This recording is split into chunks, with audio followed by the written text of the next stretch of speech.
Hello everyone and welcome back to the channel Primary Teaching with Kyle. My name is Kyle and today's video is going to be all about a little video I did with a company called Ed Connect on Instagram regarding my pathway and other people's pathways into teaching. So as I've mentioned on previous videos, my pathway into teaching is a bit of an odd one. I definitely didn't plan it. But looking back, there is definitely some links between jobs and things I've done. So this video is just a recording of a video that I've done for Instagram with a member from Ed Connect called Kat, who asked me a few questions about my pathway into teaching, how I became a trainee teacher, and how my background has helped me currently and will help me in the future, and also some little tips and things that could help people in the who are in similar positions. So hopefully you enjoy it, and thank you very much. Follow me on Instagram, leave me a comment and subscribe for more. Thank you very much. Up later. I know you will obviously see us right at the beginning. I'm going to be waiting for a few people to join us before I start the session. Yeah. Fantastic. Hi Kyle. Hello. Now you're on the one. There you go. Right, there we are. That's why.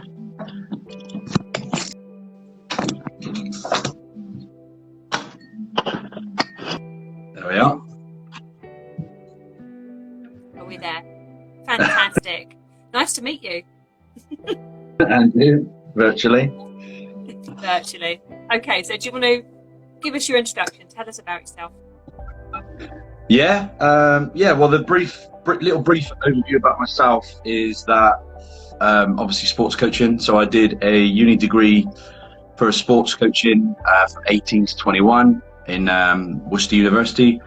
Then I had to write this down because I didn't realise it was this long, but it was 8 years I was doing sports coaching, and still kind of doing it now, but voluntarily. But for 8 years I've been doing sports coaching and PE teaching for, I don't know, I think it was over 15 last I counted in terms of different businesses and companies that I've worked with or for or self-employed at times. And then one of the schools that I worked at, they said, oh, there's a TA job going. This was January 2019. So it worked out nice. It was a part-time 15 hours, and I did that alongside the sports coaching. Did that for 6 months, and they just kept asking to do more and more. And I just really enjoyed being inside the actual school and doing non-PE things and learning about English and maths and the core subjects. And then from that summer, so from what was it? Yeah, so summer 2019, and that school year, I did the whole school year up until COVID as a full-time TA with just some sports coaching in the evenings. And then started last summer my PGC teacher training. Fantastic. That's a really nice journey in. I think obviously you dipped your toe in a bit and then kind of increased it bit by bit by bit. So that's a really nice way you've been thrown in the deep end. Yeah, totally. I think when you are doing these things, especially as how long and how comfortable I was as a sports coach, because you just get used to doing the same things over and over again. I think just starting out, it was a real mind thrown for the first couple of months of, right, I've got to help these lower ability year fours about English, and I haven't done this for 10 years, so I had to remind myself. Yeah, I know the feeling. It's a little bit longer for me, unfortunately. It's been when I went to school, we didn't even have a national curriculum, so I'm learning fast. Yeah. Yeah. Well. Yeah. How did you find this particular way into teaching? Obviously, we're focusing on these alternative pathways. Has it worked for you? What have you learned that you think would be helpful for other people? Any do's or don'ts, maybe? Yeah, well, I think the big thing I've learned, and you don't really realise this until you start talking to other people or student teachers especially, that not everyone has done the same route as you. So you just assume everyone has done the same route and everyone they've just worked in schools for years. But no, it's completely different. So I think the pro that I've got is confidence in terms of delivering and being in front of you can chuck me, obviously depending on the subject, but you could chuck me in front of a group of 30 children at any age group in primary school and it wouldn't faze me at all. The only thing that would faze me would be the actual knowledge of, and if somebody was there to observe me. But if there was no teachers there to observe me, and it was and you get, TAs get this all the time in terms of, right, go and do this lesson with them as quick as you can. We need to waste an hour or two. I've done that probably 100 hours, 200 hours over the years. So that's the biggest pro, I would say, and realizing that.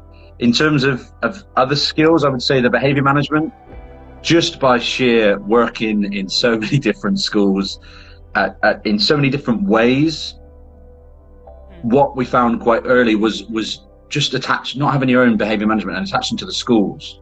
So over the years now, I've got experience of using so many different behavior management schemes. So then now when I go into my new placement or when I go into a new school in September, if they say, oh, it's this scheme, I go, yeah, fine, fair enough. I'll just adapt to that, because you just adapt to it.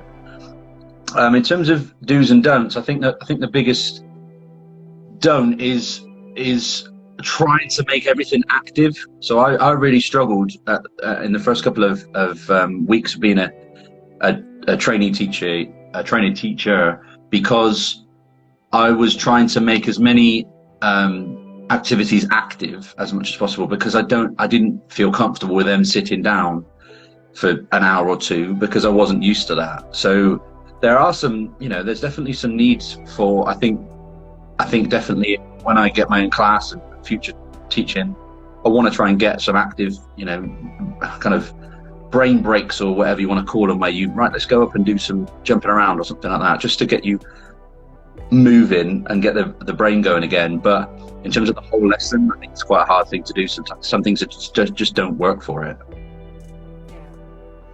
I think that's really helpful, actually. I think having come into it in the way that you have done, obviously doing so much coaching with sports coaching, so you've learned how to work with children, especially that behaviour management sometimes can be quite difficult, can't it, certainly in a sports coaching scenario, when the kids got their adrenaline running. Yeah. And then working through to a TA role and obviously building that up bit by bit, certainly sounds like a really lovely way to go into it, actually, rather than going in the deep end. Has anyone got any questions? I haven't seen any questions yet.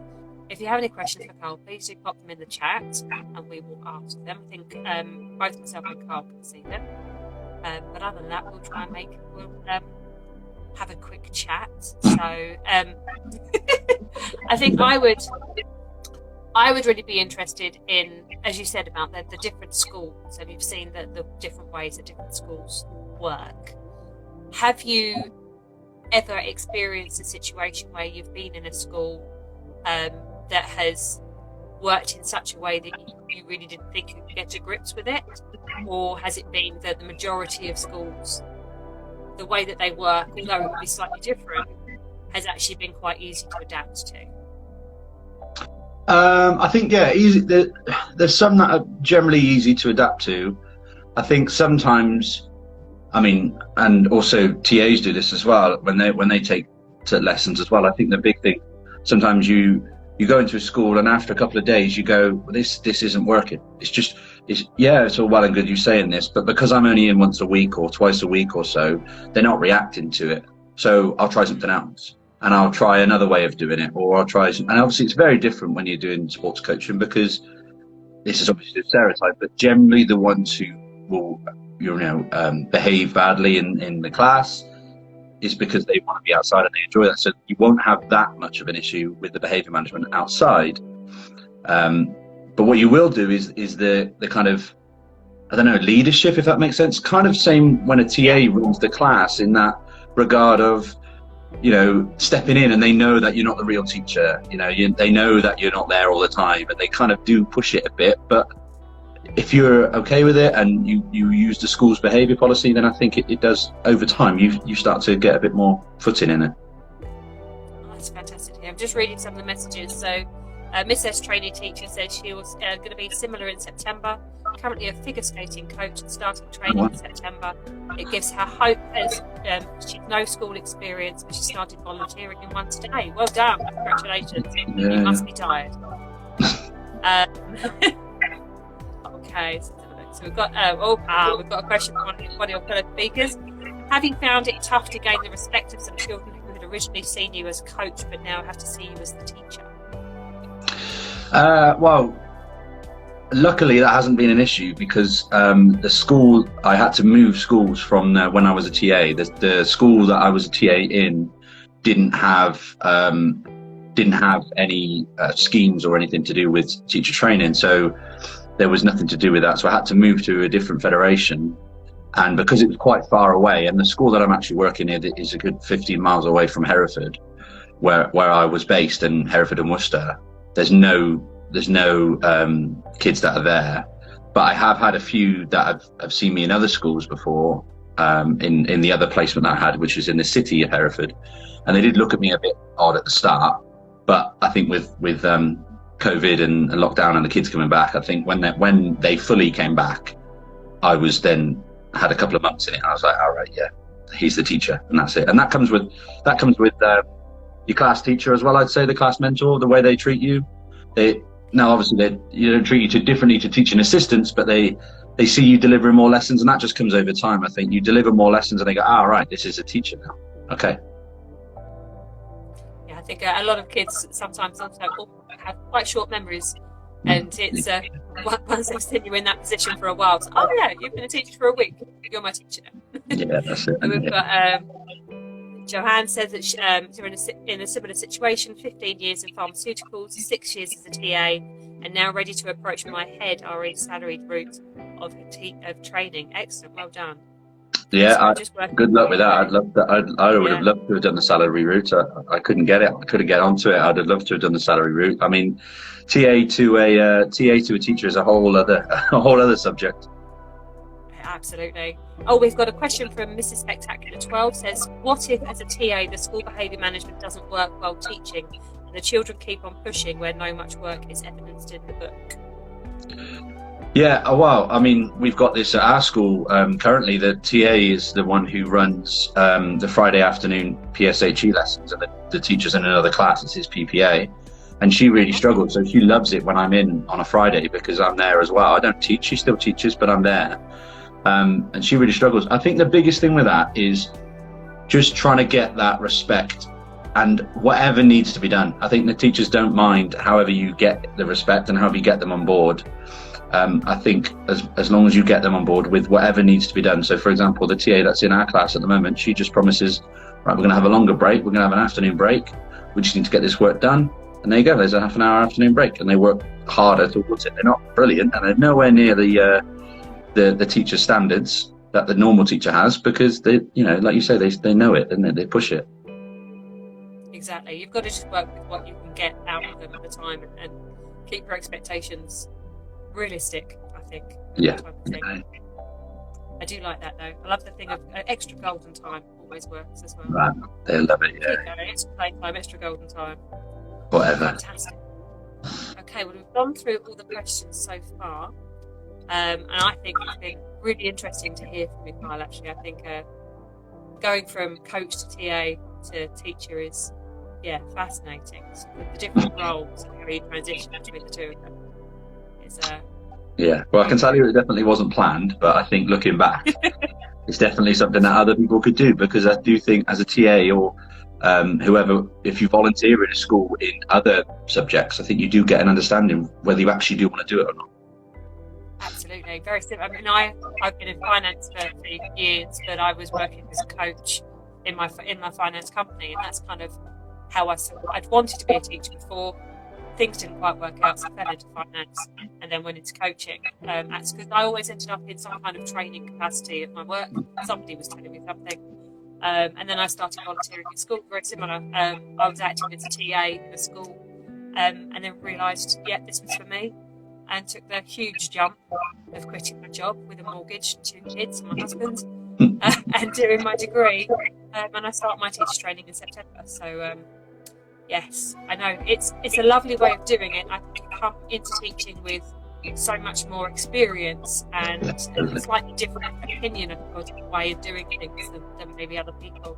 But I really like it. I like the fact that other people do that way too. I always think of it as a wibbly wobbly snake. We get there in the end. Oh, totally. Yeah, yeah. A bit like a snake, but we get there. Fantastic. Well, thanks so much, Kyle. It's been brilliant. We should, I don't know how to